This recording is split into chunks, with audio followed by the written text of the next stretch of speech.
Hi, I'm Trish Triumpho Sullivan, and I'm your guide on an amazing adventure in art history. A story of drama, comedy, and suspense. We don't often think of art and history as going together, but as a way of studying and understanding both topics and how they shape our world, art history is invaluable. After all, art mirrors history and art makes history. Yes, both at the same time. On top of this, art from tens of thousands of years ago still exists today. It is here for us to see and often experience in person in a multitude of ways. Sometimes we can see it, sometimes we can touch it, sometimes we can actually walk inside of it and feel it as part of an environment. So that's a lot of experience of art from, tens of thousands of years ago. So paintings, sculpture, architecture, created thousands of years past by people long dead, tell us amazing stories. And I'm here to help guide you and help you to understand and appreciate this art, how it informs us through the context of the art's creation, right? And how this relates to our current world, the world we live in right now, because art history has a lot of lessons to teach us, valuable lessons. Well, we'll be talking mostly about Western or European art, and I'm calling Western kind of in quotes, right? Because remember, the arts consist of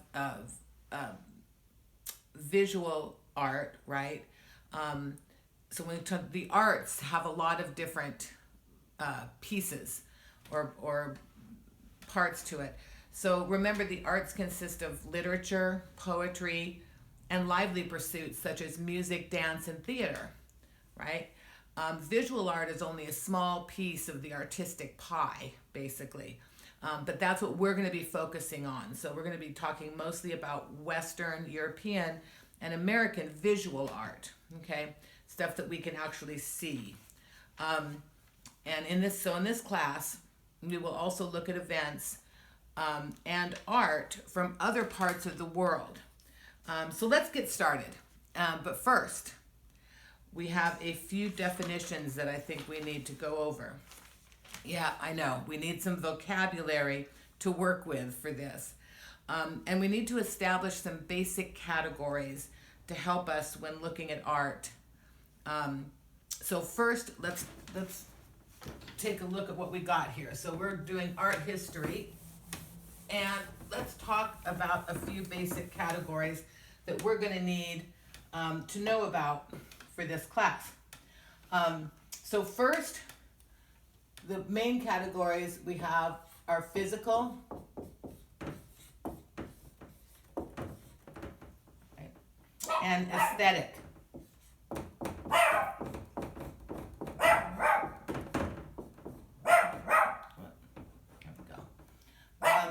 So my dog has decided that she's going to bark a little bit, but we're going to ask her to please be quiet during class and be more respectful during a lecture, okay?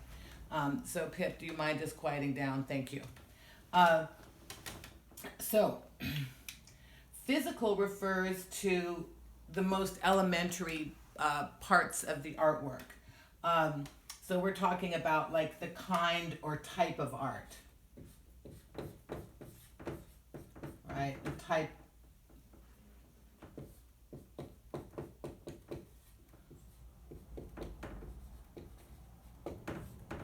So we have the type, the kind of art. That doesn't look much like art, does it? There we go. And then also the medium, like what was used to create it. What were the materials? So in this case, we're talking medium. Is it stone, brick, bronze, wood, oil on canvas, watercolors, right? That's the medium. So that's what they're talking about, is the material used to create it. Right, pretty straightforward on that. It also refers to the size of the art, the condition of the art, etc. So we call that format. That would be the size and shape. Whoops. Well, I can't spell today, can I? The size and shape. Right, that's the format. And then condition, right? Condition is how is it? So these are kind of the physical things. We've got the type of art, the material it's made out of, right? The size and the shape of the art and its condition. Is it in good shape, bad shape? Is it crumbling? What is it, right? Has it been damaged? Okay. When we're talking about aesthetic, we're talking about the visual and tactile features of the artwork.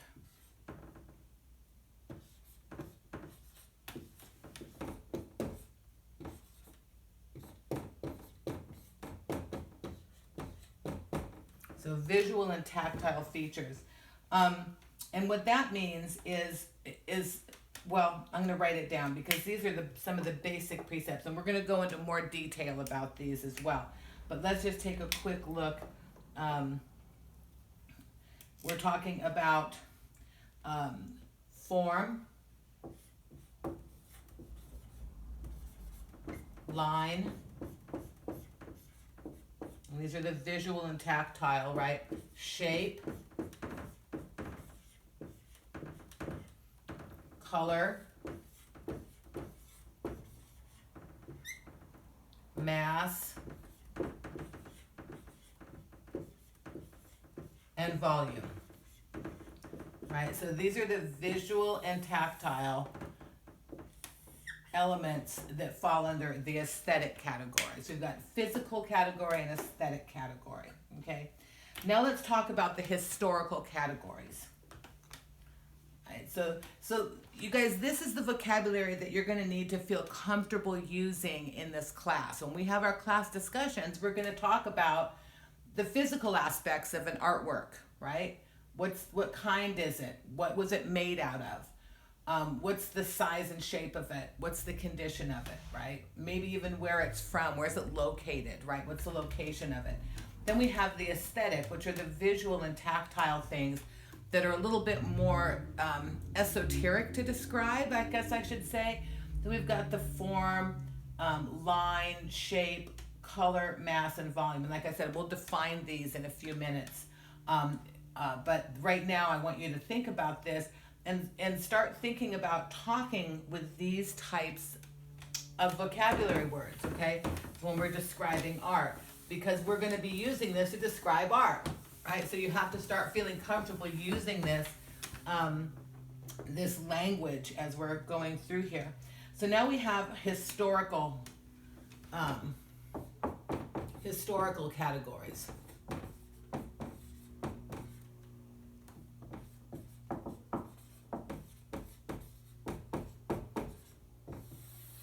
Okay, so historical categories, we generally use the term periods, right? So periods is used to describe or to place the artworks in on a timeline, basically, right? So we're talking about the time sequence and time frames that the artwork was created in.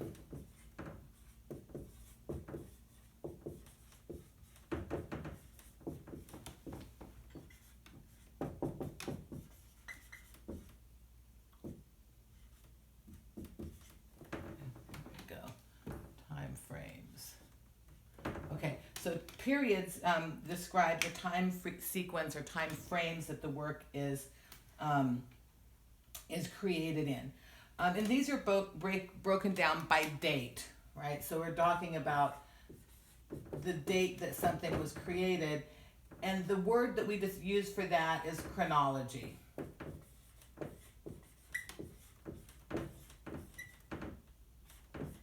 So in this case, we're talking chronology, right, is the date or the place on the time frame. Okay, so chronology is a term. We also use a term to describe the place of origin, like where this artwork or this thing was created, right? So where, the place of origin, is called the provenance.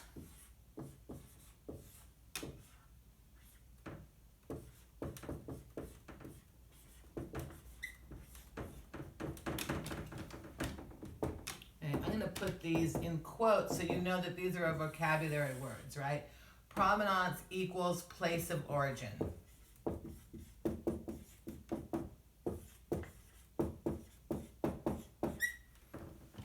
So that's pretty straightforward, okay? We also talk about style and stylistic change.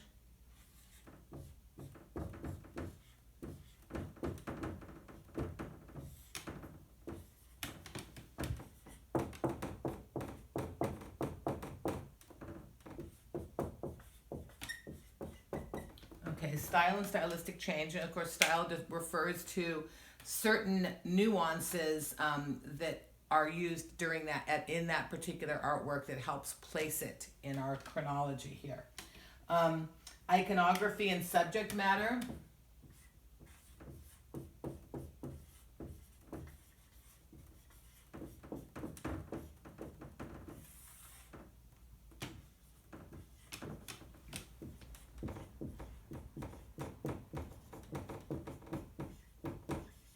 So iconography refers to, and we're going to go more in depth on these as well, okay?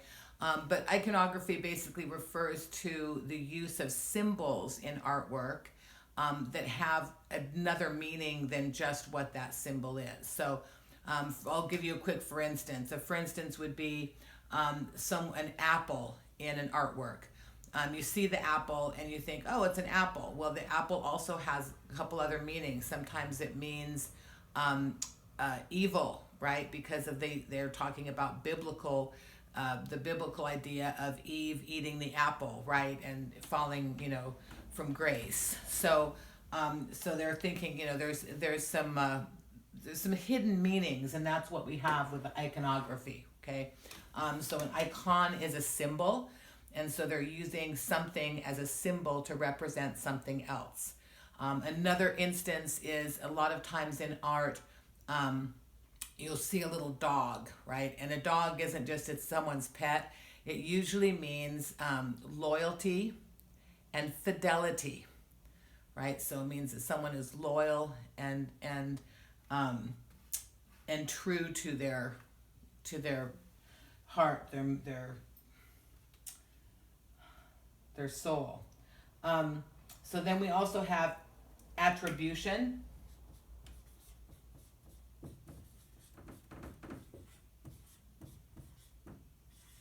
And what attribution refers to, you guys, is who made it, right? So it's basically, and in the book it says the assignment to the maker, right? But let's just say, who made it? Let's make it simple. Okay, that's what we got. Attribution is who made it, who created that artwork. And then we have a context.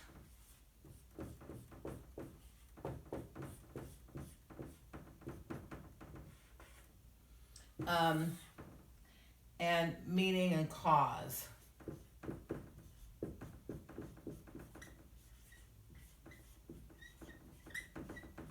Okay, so context has a lot to do with the culture, like the events surrounding when that artwork was made. What happened during that the time that artwork was being created, and that gives it the meaning. Whoops. I can spell again here.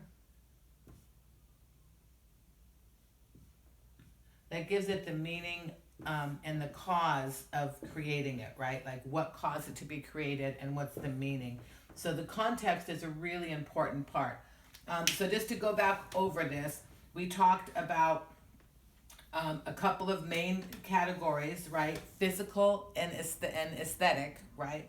So the physical refers to like the actual hard facts about it. The aesthetic refers to things that are a little bit less obvious, right? So we know the visual and tactile features, form, line, shape, color, mass, and volume, right? And then the historical categories, which we call sequences in time, like certain time frames, like let's say the Renaissance is a period, right? So we'll talk about that as a set time frame, okay? And we talk about chronology, which is like the date of when something was done. Where does it end up on that in within that period? The provenance, right? That's the place of origin, where it was made. So if something was made in Salinas, that's the provenance, right? We know that it was made in Salinas, so we can place it there at the specific chronological date in a time period, okay? Iconography, style and stylistic change. So we talk about certain styles of art. Remember, we're going to go more into this, but I want you to just to kind of start thinking about these terms as terms that we're going to be using to talk about the artwork that we're looking at. So iconography, we talked about that a little bit more. And subject matter, what's the subject? Is it a person? Is it a building? Is it a landscape? Is it the ocean? Is it the forest, right? Is it, and who made it, right? That's the attribution. Who do we attribute it to? Who do we attribute this work to? So who made it is the attribution. And the context has to do with a lot of different things surrounding that creator, that artist that made this work, right? So the context is the culture, the place, and then what caused it to be made, and what does it mean? What does it have a meaning? Does all art have a meaning? Right? So we'll talk about some of that in the next lecture. In the meantime, I want you to read the book in the beginning about these definitions. So we're going to talk about it more.